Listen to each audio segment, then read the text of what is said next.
Today what we're going to talk about are spurs. A very misunderstood subject that I think this conversation needs to take place. We ride our horses with spurs. The spurs are a very valuable tool. As with anything else, like a crop or a stick or a bridle or a bit, these are all tools that you use as you progress in your art of horsemanship. Spurs are something that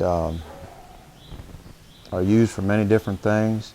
Like I've said here many times, our goal here is what our channel name is, a handy horseman. I want you to be handy. I want you to learn how to use your spurs like a proper tool. Unfortunately and sadly, spurs are misused by people. A lot of times you've got different disciplines that abuse that spur, and they use that to inflict pain on their horse. Some of the show horse people even use the spur to give a signal for the horse to stop, okay, which is, in my opinion, the most impractical, senseless thing I can imagine. We get a horse in here that spur stops, you put your leg on him or put your spurs on him to go forward, he wants to stop. It's totally contrary and backward to practical horsemanship. I'm not going to criticize those folks because I'm sure they have a purpose to what they do, but it has no place here, and it's not anything we're interested in for sure. People have been wearing spurs for thousands of years. It's nothing new. You know, you can go to the castles in Europe and tour. A friend of mine came back from there and was very intrigued on all the different styles of spurs and how they're similar to what we use now. And of course, when you look in the catalog, there's 50 different types, and that's what we're going to kind of go over here just a little bit, and we're going to talk about the different styles of spurs. First of all, what I want to do is I want to show you my boot and how I wear my spurs. Out here on the farm, we're doing everything on a daily basis. I get on and off the skid steer. This morning I went to Walmart, picked something up, went to the bank. I had my spurs on my boots. Now I don't even know if I'm going to ride today. However, I feel that you need to wear your spurs all the time if you're going to use spurs, because you need to train your muscle memory and your subconscious mind to where those spurs are. Where if you take them on and off and you ride some without and some with, you're disoriented. Where if you get in and out of the pickup truck and on and off the machinery, or you're here walking around tacking and you're bumping these spurs around, you get to where you start protecting them and avoiding hitting them on things. You know, we wear our spurs everywhere, and we wear them to Walmart, we wear them to the restaurant to eat our supper, and it's okay. You know, I mean, it's not tacky and it's not something inappropriate. If you're going to be a horseman, you need to wear your spurs. If you get on that horse and your leg is on his side properly, those spurs should not touch that horse, and you should know where the end of that spur is all the time. Well, if you're not used to it being on your foot, it's very difficult. And if your horse has been conditioned properly for your spur, it's not a problem. And we'll go over that maybe a little bit later on how to condition your horse for that spur. I think that's a very important thing. He shouldn't fear the spur. He shouldn't avoid the spur to get away from pain. That spur should be there as a reinforcement to your leg, your inner leg, and your leg yields. When you yield your horse or ask with leg pressure to move over and he resists that, you should be able to take that spur and reinforce that leg. So that's the whole concept. All right, let's look at my spur and my boot. These are my riding boots. Now here, if you'll notice the length of this shank and the curve of that shank, okay, and how this spur lays upon the top of my heel on that, what I call a spur ledge on my boot. Okay. I'll show you on the other. This spur here sits right on top of that spur ledge, okay, my boot. And these are my spur straps that go over top, okay. One thing to notice, the buckles are on the outside. I see people all the time got these buckles on the inside. It's like wearing your underwear inside out. You can't do that. Right here. Because when you put your foot in that stirrup, your stirrup is going to rub right in here on your boot. And if that buckle's there, that creates a problem. Okay. Now, we're going to adjust these spurs to where they're going to lay. As I walk around, I don't want these things jingling and jangling around and flopping around. I want them to be sturdy on my boot. And when I touch my horse with that rowel, I don't want that spur moving around. But I want to be able to, if I fall off or something happens and I get tangled up, I want that spur to ride up my leg like that. Okay. But then I want to be able to let my spur drop right back down on my heel. These are just a little tight. I put them on here this morning. But it's very important that, you know, you see some people bring a piece of leather underneath right here, and I don't believe in that, because if you get entangled or something happens, and it can happen very fast, very quickly, you want to be able for that spur to move up your leg, in my opinion. But, you know, you see folks walking around with spurs that are loose and flopping around on their feet. No, you don't want that. You want them to be right here, tucked right on here. And if you'll notice how this turns up on my spur, okay? Well, the length of this shank right here has everything to do with the length of your legs. Someone that has longer legs needs to have a longer shank on their spur, because obviously their leg or their spur hangs lower than, say, someone with a shorter leg.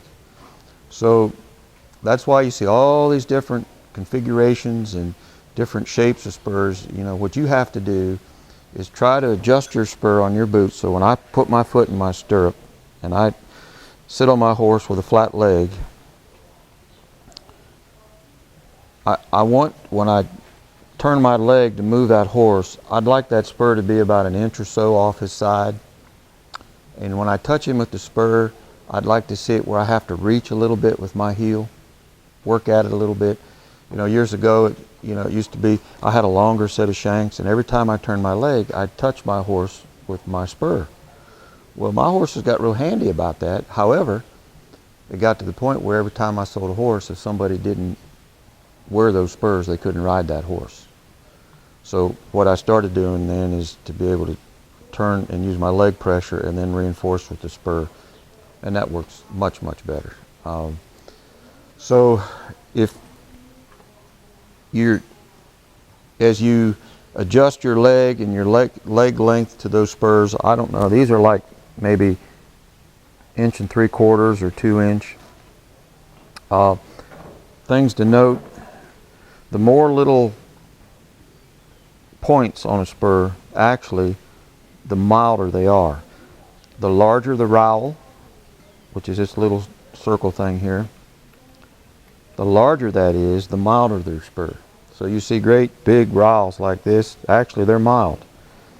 You see spurs with wee little teeny rowels, well, they're very harsh, very rigid. I wouldn't recommend those. This works good. And you know, I'll just give you the reason I wear these spurs. They're stainless steel. I kind of like them, and they don't rust, and they fit on my boot nice. You don't have a large lip here, so it doesn't hurt my heel. All right. And I can get my pickup truck and I can get on and off the skid steer loader without them dragging. So when I put my foot on the gas pedal, they don't hit the floor. Now that has nothing to do with horsemanship, but if you're going to wear these things, they can't be in the road. Okay. So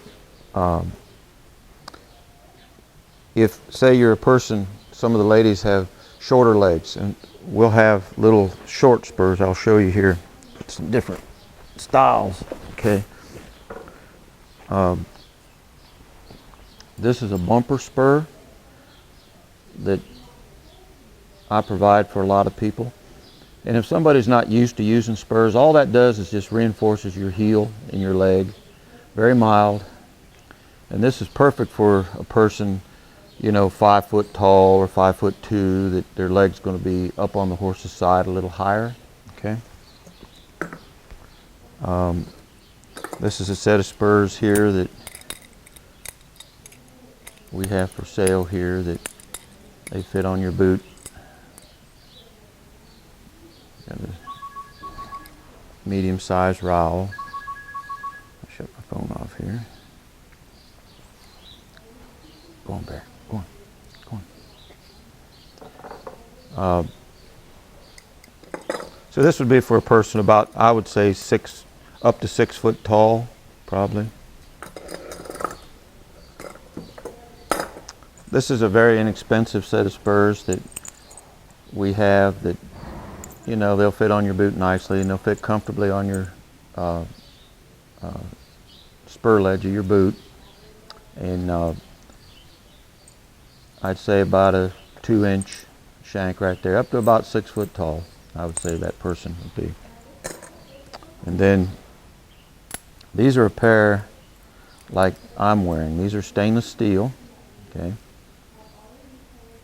Very mild rowel.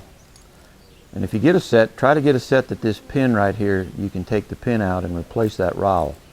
Believe it or not, every year or two you'll wear that pin out and that rowel, and that'll all need replaced. And then you can also, what you can do is, if you don't like a rowel like that, you can take 2 nickels and you can drill a hole in the center of them and put a nickel in there, and then you'll have a smooth rowel that won't irritate the horse as much if you're worried about that.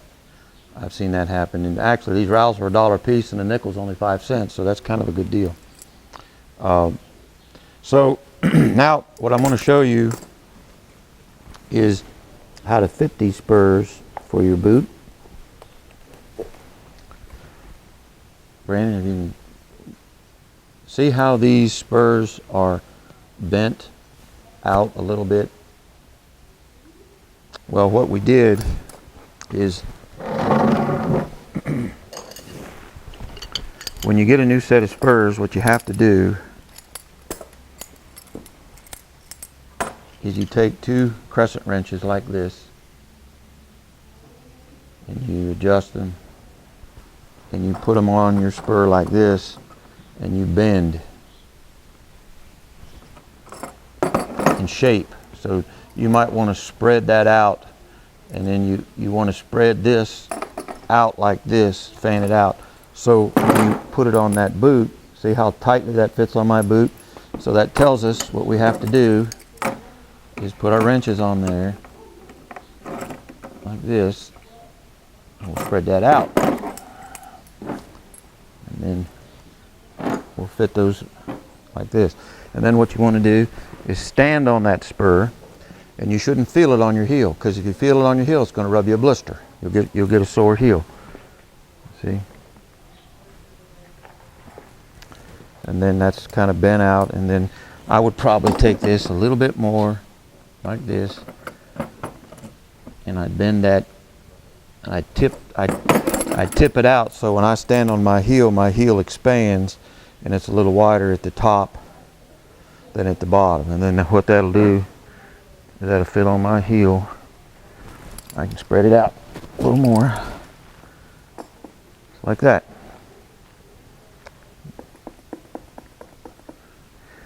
But when I walk, I don't want it to rattle like that. So what I might do, bring it in just a little bit. There. Now, it might take you a week or so to get that adjusted right, but that's how you do it right there. And then you get your spur straps, and just a leather spur strap. And you know, I see great big thick ones people have, but from my perspective, I don't want that. I want a thin one, because if I get my leg caught, I want that thing to break. And I've seen some things happen that I was sure glad that those things broke. And I'm going to lace this up, buckle it, just like that. So A lot of the things we're going to talk about here through this process, we're more into function than we are fashion. You know, you can get these all sparkled up and fancy and tooled, and we've got some like that, and that's all fine. But, you know, when you're working with a horse and you're working on the farm, really it's more important to be more functional than fashionable. You know, I've always said when you go to work, you need to wear your work clothes. You go to church, wear your Sunday clothes. That's okay. There's a right place for everything. But in this situation, what I'd recommend is get you a good set of light spurs. That a lot of these spurs are made to where they're balanced. Okay, so if I take this spur and I balance it like this, it's got as much weight in the front as in the back. So when I walk, that spur is going to carry along in a balanced fashion on my boot. Well, some of those ones, they make them in China. Well, they don't know why they're making them, and nobody wears spurs in China. They just make them because somebody wanted them to make them. And so, and if they sell a lot of them, they must think it's okay, they're good. No, they're not. Well, they're out of balance. So when I'm walking along, I got more weight in the back than the front, and that thing's out of balance. You should walk along with that spur on your foot and not even know it's there. You shouldn't feel it. If I feel that spur on my heel, it's too heavy. It's too much weight, in my opinion. Now that's if you're going to wear them all day and you're going to work in them. But if you're only going to wear them when you go to the horse sale or the horse show and whatever, it doesn't really matter. But if you're going to use these things and wear them on your boot and use them as a tool, you need to have it comfortably on your boot. When you go buy your boots, you need to make sure you got a spur ledge around that heel. Okay, a lot of boots don't have that. Well, then the spur just slides off the back of the heel. All right.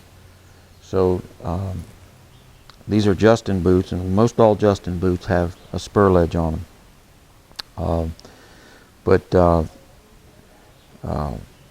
You know, you'll see boots that have a taller heel and a sloped heel like this. Well, that sloped heel is there so when you put your leg on your horse, the heel doesn't hit, so it's like at an angle like this. Kind of matches your spur. I like these heels because when you're on the concrete all day and you're walking around, if you wear those tall heels, it's like wearing a pair of women's shoes around with high heels. And day after day, that'll certainly work out to your disadvantage for sure. So with that all said, I think that what we'll do next in our next video, we'll go out and we'll observe how somebody uses their spur on the horse, and then we'll work on a little bit on preparing your horse for spurs. So with that, that's how we look at spurs at Windy Hill Farm. Thank you.